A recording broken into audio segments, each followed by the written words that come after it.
the breakfast show here on Faith FM with me, Kathy Lawson. We have an interview, very interesting interview about the organizer of my very favorite book about the book of Revelation. Lawson. Oh, exciting. Yes, so we have here him in the studio with us. I'd like to introduce to all of you radio friends, my good friend here, Rod Cooke. Rod, thank you so much for joining us on the breakfast show. It's great to have you. Good morning, Staffy and Lawson. Rod, I'm holding here, well, let me just give you a little story here. I'm holding here a book. It's a heavy book. It's a thick book. This is what I call the second best book bargain that I ever had in my life. I remember paying, back in the days, really, I think I paid like $7 for that book. Wow. I think it was on a promotion, on a sale somewhere. But it's at $7. I think I bought like a couple of them even, and I gave some of them away. I'm pretty sure that this book, it costs way more than $7 just to print it, to be honest. But I got it, and this is a commentary on Revelation that, in my opinion, is probably the best one that I have ever come across. And I definitely checked a few. You can see I have like some highlighted areas. I read this chapter every time that I have a question about it.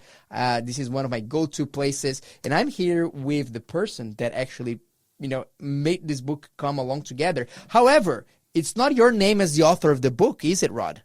No. But it's someone with the same surname as yours. No, that's right. So who wrote that book, An Enduring Vision, Revelation Revealed?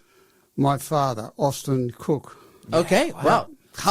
Can you tell us a little bit about your father and why did he even got interested in the book of Revelation to that point? Well, my father, he was a public speaker for Christianity, and he was responsible for bringing many hundreds of people to faith. Wow. Yeah.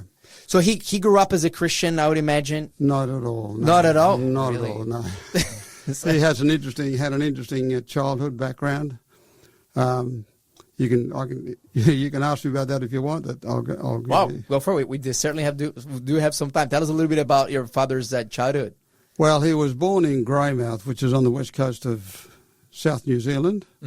A wild, wet and windy place to live. But his father was the bridge inspector for the tunnel that was being dug from Christchurch under the Alps to the west coast. It was a major project. And his father made the mistake of complaining in writing to his superior about these Irish Catholic immigrants who were working on the railway, on the tunnel, who were lazy. And unfortunately, his father's boss was a Catholic. he really took offense. Yeah, so back in those days, there was no protection. He was sacked. Yeah, wow. Sacked very unfairly, and that made him an embittered man. And he took it out on his family. And my dad was the third of 12 siblings. Wow. And they wanted a daughter, not my dad. They wanted a daughter. So his miserable father took out his frustrations on my dad. And I'm wondering if that had some consequences on his kind of a character or his attitudes growing up, because I heard that he ended up going by a very interesting nickname here as well. Can you tell us a little bit more about your father's nickname? No, I'm not aware of that. Are you referring to this book here? Yes. Well, we're talking about my dad's biography, and the book is called Hellraiser to Crusader. And the problem with being abused as a child is that there's got to be a consequence. Somehow it's going to come out. There's a reaction. And he grew up and became the leader of a gang in North New Zealand, and terrorised the town that they lived in. So I don't know if he had a nickname there, but he was the police were after him, and Dad got wind of it. As a 14-year-old, he took off in the middle of the night, 2 a.m. He jumped on a milk tanker going north, and he got out of the place. Wow. Yeah. Wow. At a young age of 14 years old, he was already a gang leader. So how did, like, fast forwarding, how did your father become a Christian, just like in a summary? And then why that interest for the book of Revelation? Yeah, well, okay, so it's a bit of a story. He found work with an upright farmer who was actually a sergeant in the army, New Zealand Army in World War One. And but he's a Christian, this farmer. And he got beside Dad and taught him, that there was more to life.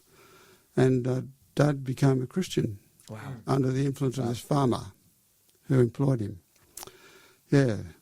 So when he was, as a young 15-year-old, he knelt down in the paddock and said, Lord, okay, I want to be a Christian, but I want to be a fair dinkum one. Yes, a real deal. The real deal. The real deal, yeah. Yeah. No pretending. Yeah. So that was the beginning of his journey. Yeah.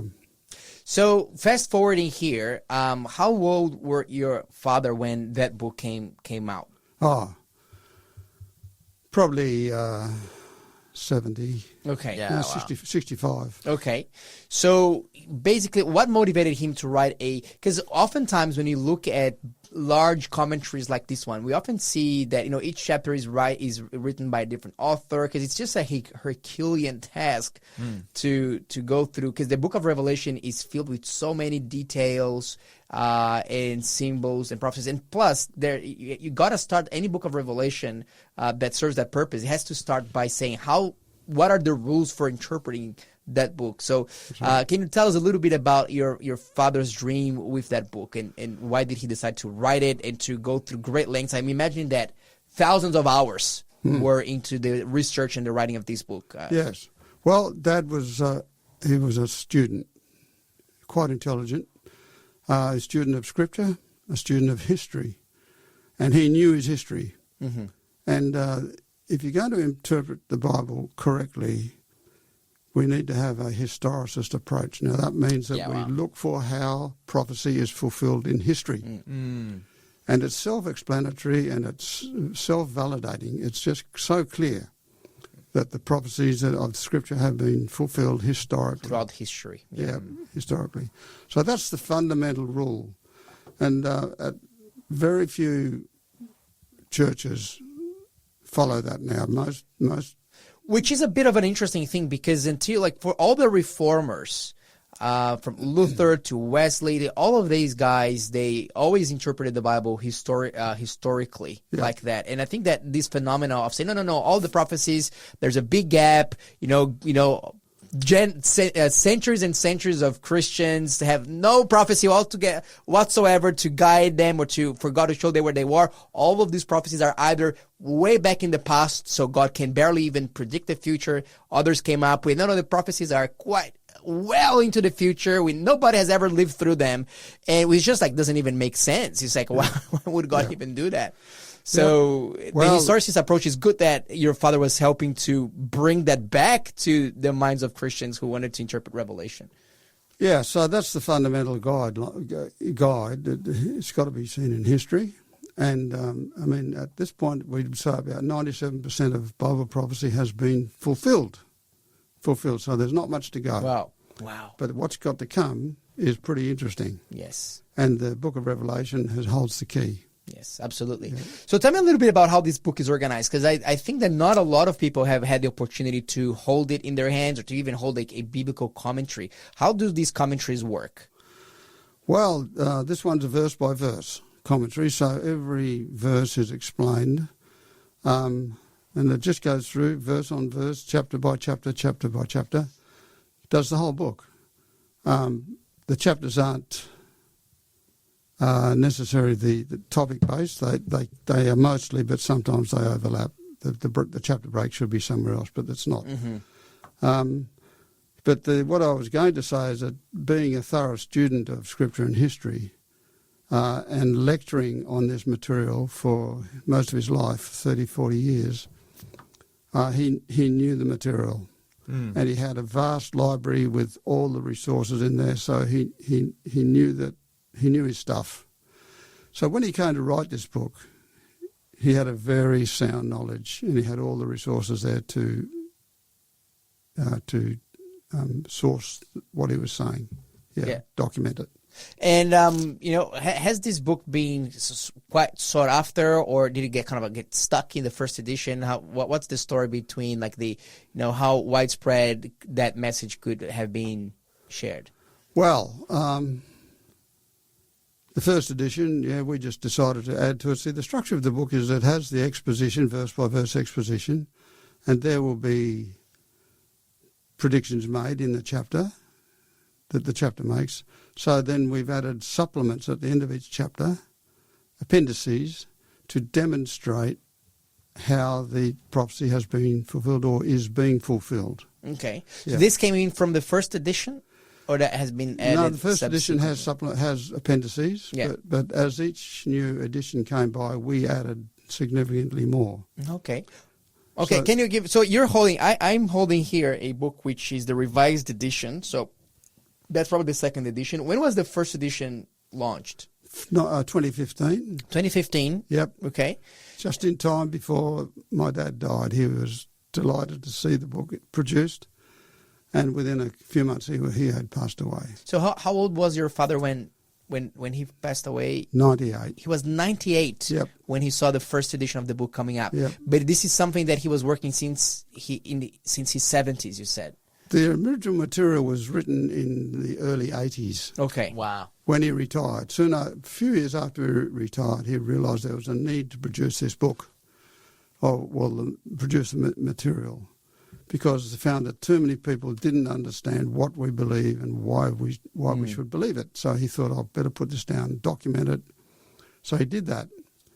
And he wrote it in very, very quick time. So what took it so long from him writing the original manuscripts of the book in the 80s and then having the first edition being released, 35 years later? Exactly.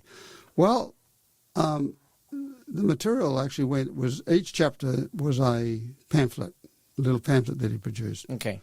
And that was spread around the world far and wide. Okay. But in 2011, my late wife, Cheryl, we decided that this material needs to be put into a volume together. So that was the start of it. And as we were working on it, we were convicted that this was meant to be happening now. So even though the material was written in the 80s, we felt that now was the time it was to come to market.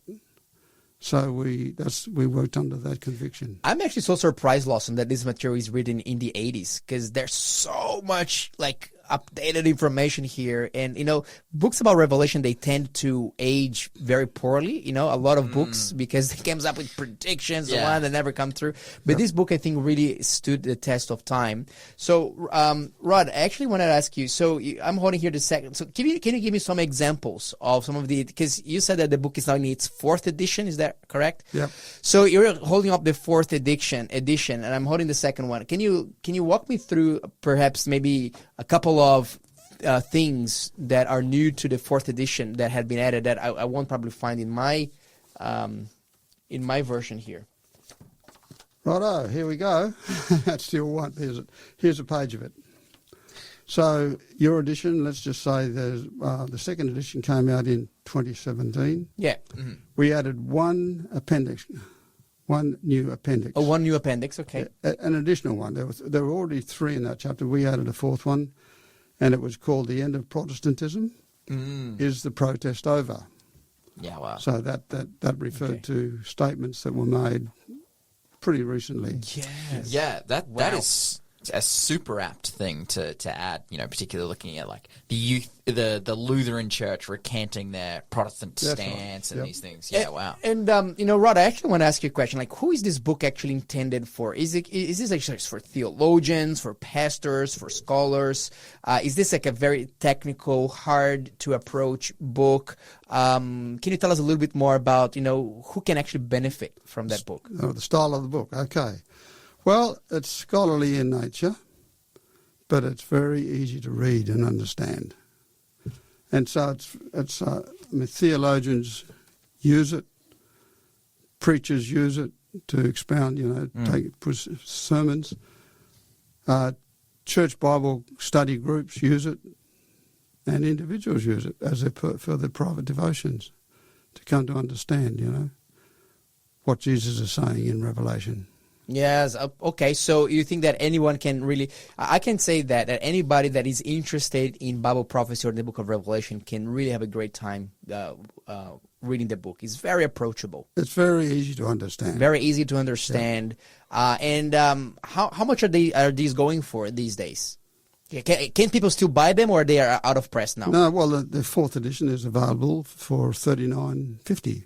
It's still such a bargain. That's Probably an incredible bargain. I mean, $39 for a book this, let alone the quality of the content. I think that just the material, just the hardcover and the pages are probably going to cost like $30 to produce. So I think it's I'm understanding because I have similar books to these ones that I've paid hundreds of dollars on. Is there any sort of a intent towards that, such a reduced price? Is that this book was never meant to be a profit? It was not. It was not produced for profit. It was produced because it was needed. So we don't make any money at all. No, that explains it. Wow, that explains it. Yes, all the money is made by the retailer. So how can people actually find that book? Where can it be bought? The simplest way is to find an Adventist book centre.